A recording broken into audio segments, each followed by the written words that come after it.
مساء الخير يا جماعة. أنا الدكتور سيف الدين عادل، استشاري الطب النفسي. يمكن اللي بيتفرج عليا عارف إن طول عمري بتعامل مع العقل البشري بمنطق العلم. بالنسبة لي مفيش حاجة اسمها جن أو عفاريت، في بس اضطرابات أو كيمياء مخ مش مظبوطة. أنا بقالي أكتر من 15 سنة بتعامل مع أخطر أنواع الهلاوس، دايما بنحللها ونفككها ونعالجها بالدواء. عمري ما حسيت بالخوف أبدا.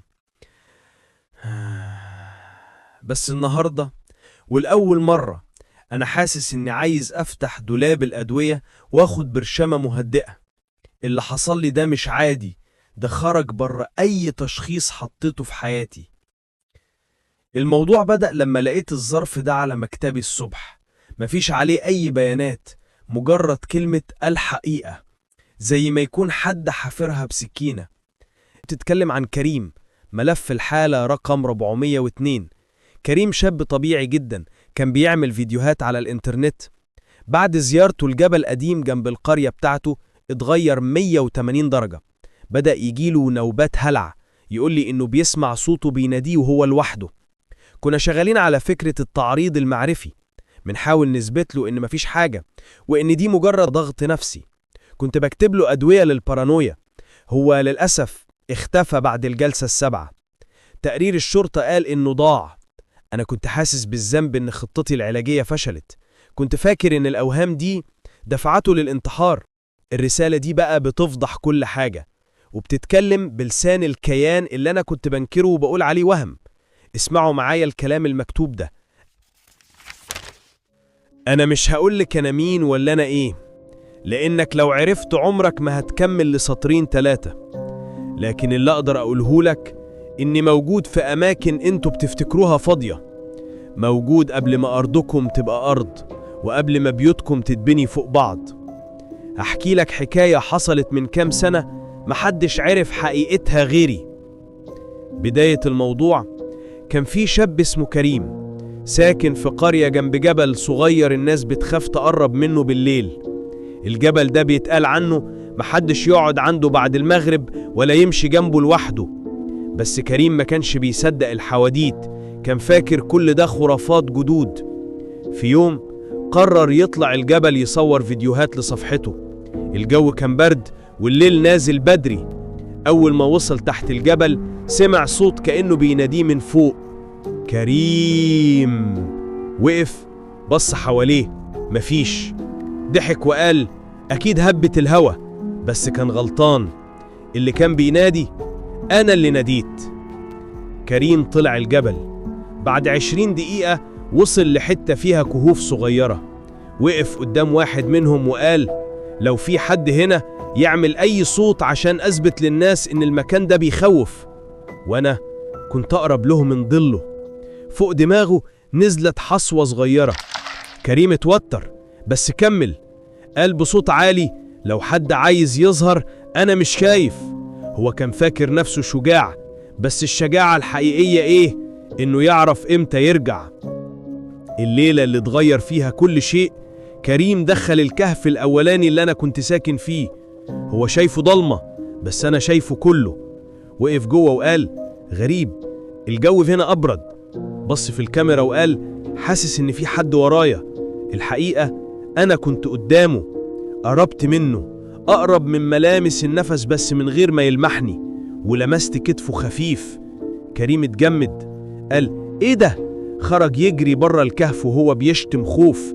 فضل يجري لحد ما رجليه خبطت في صخرة ووقع. كان بيحاول يقف بس أنا كنت معاه. همست جنبه، انت جيت ليه؟ هو سمع الصوت ودامه سمعت بس عقله رفض يصدق. راح البيت مرعوب وقرر ما يقولش لحد. بس اللي حصل كان مجرد بداية. الليالي اللي بعدها أنا ما كنتش بسيبه. أول ليلة سمع خطوات في البيت، تاني ليلة سمع حد بيتنفس عند ودنه وهو نايم، تالت ليلة شاف ظل يطلع من قدام أوضته. ابتدى يشك إنه بيتجنن. يقعد في الصالة النور يقطع، يولع كشاف الموبايل يلاقي الباب بيتفتح لوحده، يقفل الباب يسمعه بيتفتح تاني.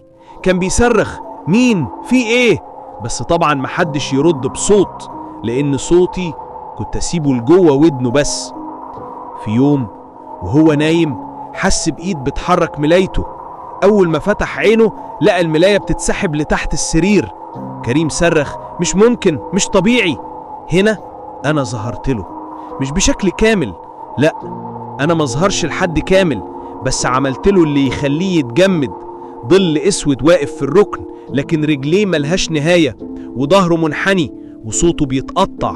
وقلت له: انت دخلت مكاني وانا جيت مكانك.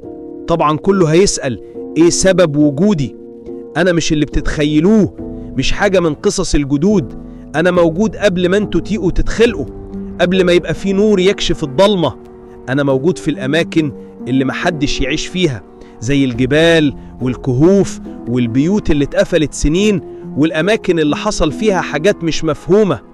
ولما حد يدخل مكاني أنا بتبعه، مش علشان أضره، بس علشان أعرف نواياه. كريم بقى كان جاي يضحك ويصور ويتحدى ويستفز، وأنا محبش الاستفزاز. النهاية في ليلة كريم اختفى، محدش عرف راح فين. لكن أنا هقول لكم اللي حصل لأول مرة. كريم رجع للجبل، رجع يرتجف، رجع يقول: أنا آسف، أنا غلط، سيبني.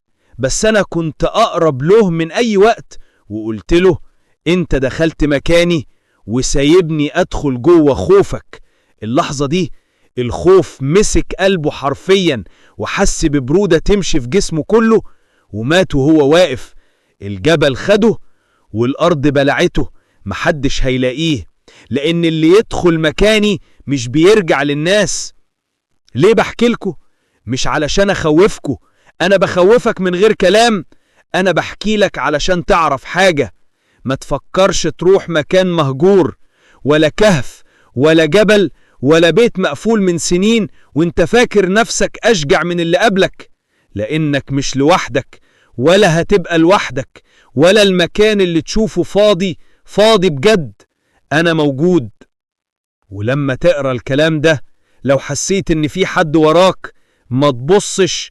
أنا عارف إنك بتحاول تبص، بس ما تبصش، مش دلوقتي، لأنك يمكن تشوف اللي كريم شافه واللي محدش المفروض يشوفه. يا ساتر يا رب، يا ساتر يا رب. أنا بحاول استوعب إن ده هراء، بس مين اللي عارف تفاصيل الجلسة الخامسة؟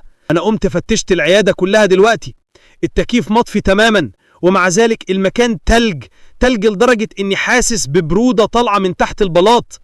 انتوا بتقولولي إني دكتور عقلاني.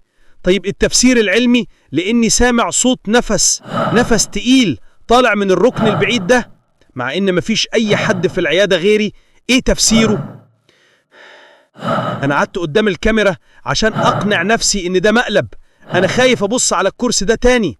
الرسالة بتقولي إني دعيته لما كذبت على كريم. دلوقتي أنا حسيت ببرودة فظيعة لفت حوالين رقبتي.